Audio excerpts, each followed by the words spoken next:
विपिन राठी तेजी से गाड़ी चलाता हुआ साउथ दिल्ली में बनी अपनी कोठी में पहुंचकर अपने आदमियों पर चिल्लाया तो सभी उसके सामने आकर खड़े हो गए। अब उसने सख्ती से पूछा, कोई आया था? नहीं सर, उसके खास आदमी ने जवाब दिया। कोई घर में घुसा हो और तुम लोगों को पता न चला लो, वह बौखलाया हुआ है। सर आप कहें तो कैमरे चेक कर लें? हो, और अगर कुछ अजीब लगे तो मुझे आकर बताओ।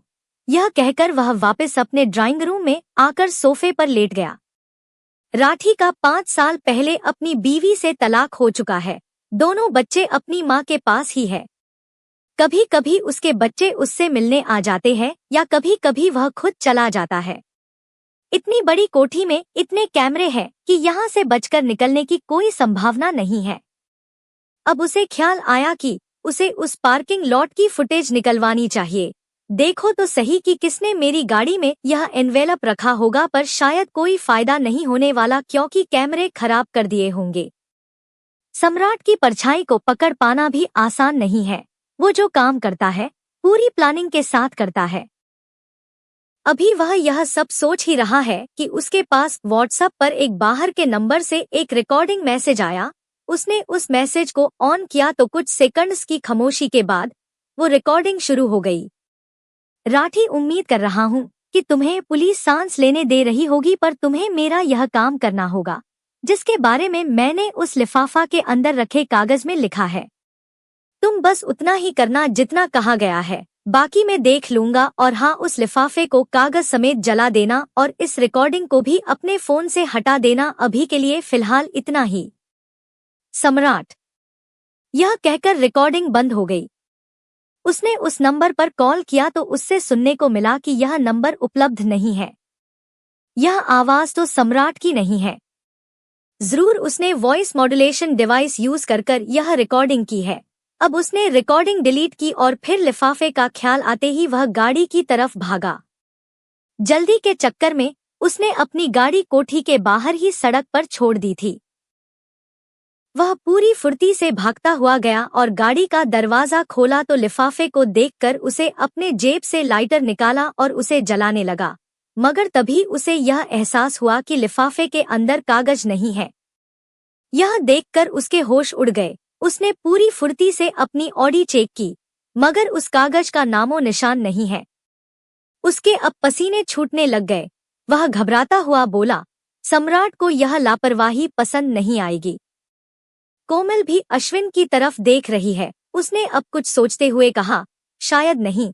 अब अश्विन ने खुनस में अपने बाल झटके और उसे घूरते हुए बोला, फिर बात खत्म हो गई। जब तुमने मन बना ही लिया है तो मैं क्यों तुम्हें अपनी कहानी सुनाऊं। अब उसने निराश बैठे अनुज की तरफ देखकर कहा, यार किसी के साथ जबरदस्ती तो कर नहीं सकते। कोमल ने सोच लिया है तो फिर सोच लिया है। अब कोमल की आंखें भीग गई। उसने भरे गले से कहा, मेरे लिए भी यह आसान नहीं है, मगर मुझे अब यह आधी अधूरी जिंदगी नहीं चाहिए। इसके पास मुझे देने के लिए एक वीकेंड भी नहीं होता। यह बोलते समय उसकी आंखों से आंसू झलक गए तो अश्विन ने अनुज को इशारा किया और वह कोमल के पास घुटनों के बल जमीन पर बैठ गया और उसका हाथ पकड़कर बोला, मैं मानता हूँ कि मैं अपने काम को लेकर थोड़ा ज्यादा ही पागल हूँ, पर मैं एक मौका तो डिजर्व करता हूँ। तुम कहती हो तो मैं कल ही इस केस से अपने हाथ खींच लेता हूँ। यह कहकर अनुज उसकी आंखों में देखने लगा। नहीं, मैं नहीं चाहती कि मेरी वजह से तुम्हारा प्रमोशन रुक जाए, उसने अपने आंसू पोंछते हुए कहा। फिर तुम बताओ कोमल, तुम क्या चाहती हो? यही कि तुम घर और काम में बैलेंस बनाकर रखो। मेरे साथ हो तो अपने काम को पूरी तरह भूल जाओ। अब उसने गहरी सांस ली और बोला, ठीक है, पर क्या तुम यह तलाक की बात भूल सकती हो? नहीं। कोमल ने अनुज के हाथों से अपना हाथ छुड़वा लिया और अनुज को सोफे पर बैठने का इशारा किया और फिर अश्विन की तरफ देखकर बोली, तुम इस बात के गवाह हो जो अब मैं कहने जा रही हूँ। अश्विन ने हाँ में सिर हिला दिया। अब उसने अनुज की तरफ देखते हुए कहा, आज से ठीक 6 महीने बाद हमारी सेकंड वेडिंग एनिवर्सरी है। अगर तब तक तुम हमारे रिश्ते के लिए कुछ कर पाए तो हम अपनी शादी की सालगिरह साथ मनाएंगे, पर अगर नहीं तो उससे एक दिन पहले तुम्हें डाइवोर्स पेपर पर साइन करना होगा। यह कहकर कोमल ने अनुज को देखा जैसे उसका जवाब जानना चाहती हो। उसने भी कुछ सोचकर कहा, ठीक है, पर तब तक तुम ना ही डाइवोर्स की बात करूंगी और ना ही मुझसे दूरियां बनाओगी। अनुज ने भी जवाब दिया, अगर तुम्हारा मतलब हमारे एक साथ सोने से है तो भूल जाओ, तुम्हें मेरे दिल को जीतना है ना कि मेरे जिस्म को। अगर तुम इसमें कामयाब हो गए तो तुम्हें कहने की जरूरत नहीं पड़ेगी, मैं फिर से तुम्हारी पुरानी वाली कोमल हो जाऊंगी।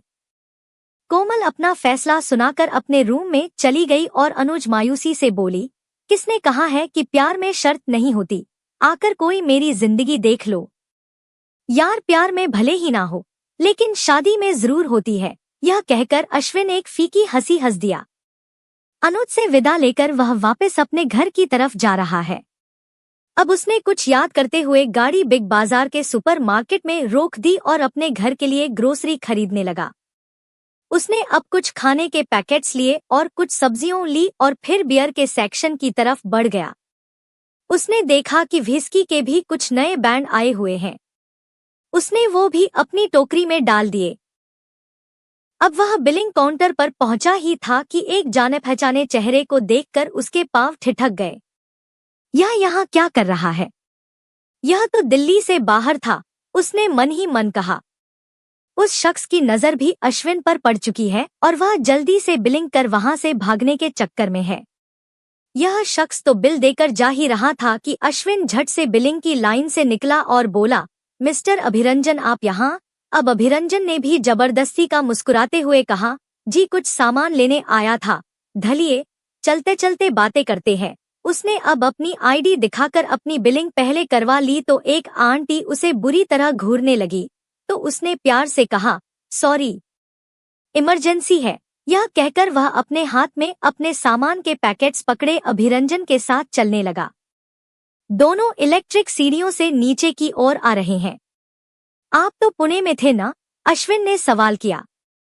वो मुझे कैंसिल करना पड़ा, डॉक्टर ने ट्रेवल करने से मना कर दिया था, उसने सफाई दी।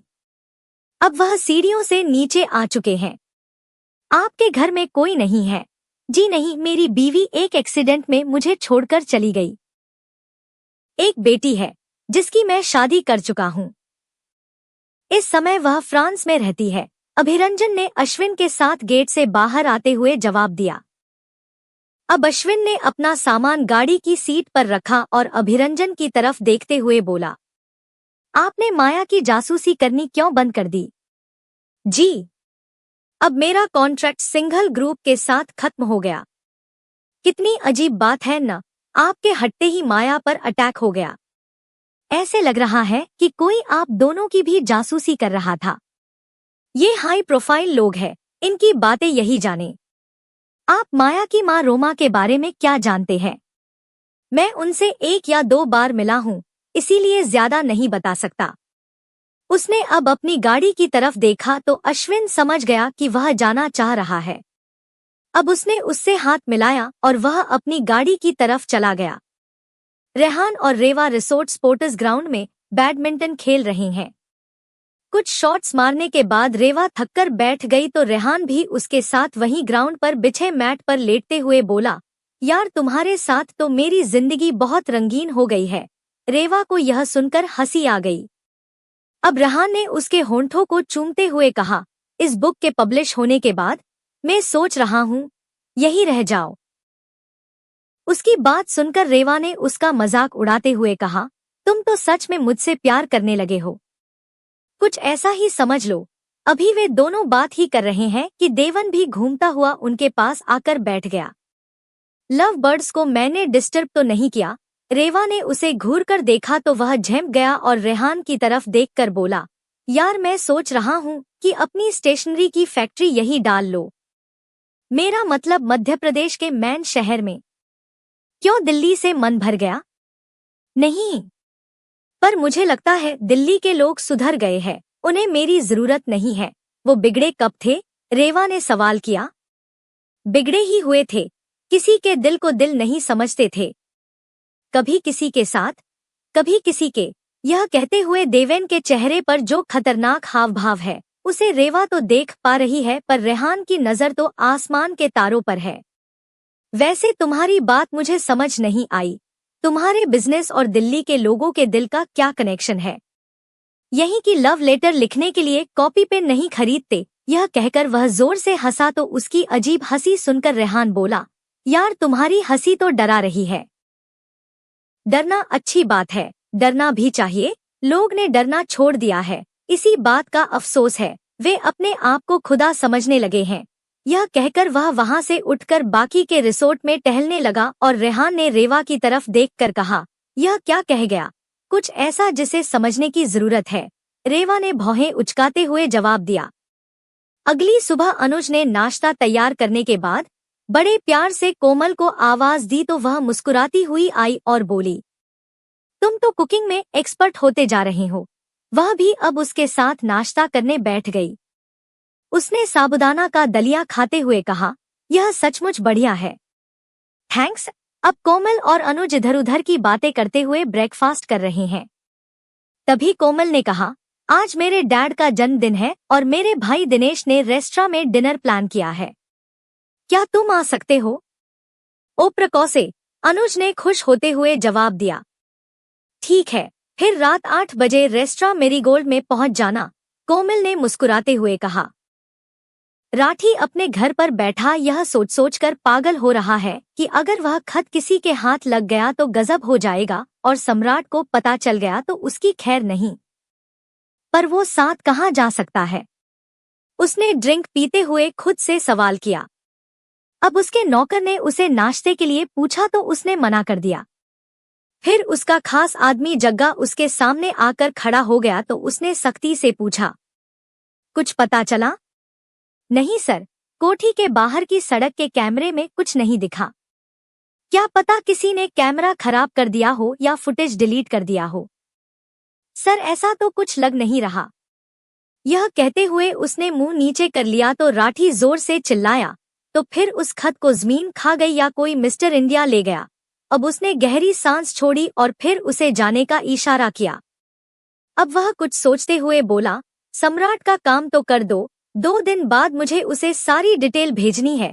पता नहीं इस काम की डिटेल में उस तक कैसे भेजूंगा। उसने तो कोई फोन नंबर, कोई एड्रेस कुछ भी तो नहीं दिया। यह सोचकर राठी के माथे पर बल पड़ गए।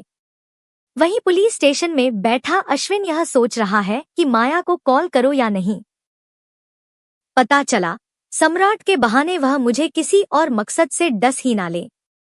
तभी अनुज को स्टेशन में मुस्कुराते हुए आते देखकर उसने कहा, लगता है तूने कोशिश करना शुरू कर दिया है।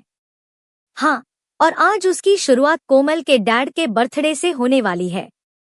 गुड। अच्छा यह बता, तू किस सोच में था?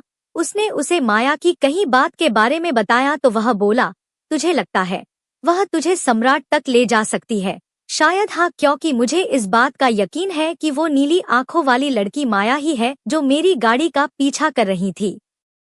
अनुज ने भौहें सिकुड़ते हुए कहा, फिर सोच क्या रहा है, बात कर उससे। अश्विन इससे पहले कुछ बोलता, उसे किसी का कॉल आ गया और वह बाद में मिलने का बोलकर स्टेशन से निकल गया। उसका चेहरा बता रहा है कि यह फोन कॉल उसे सम्राट नाम की मंजिल तक ले जाएगा और माया की जरूरत ही नहीं पड़ेगी।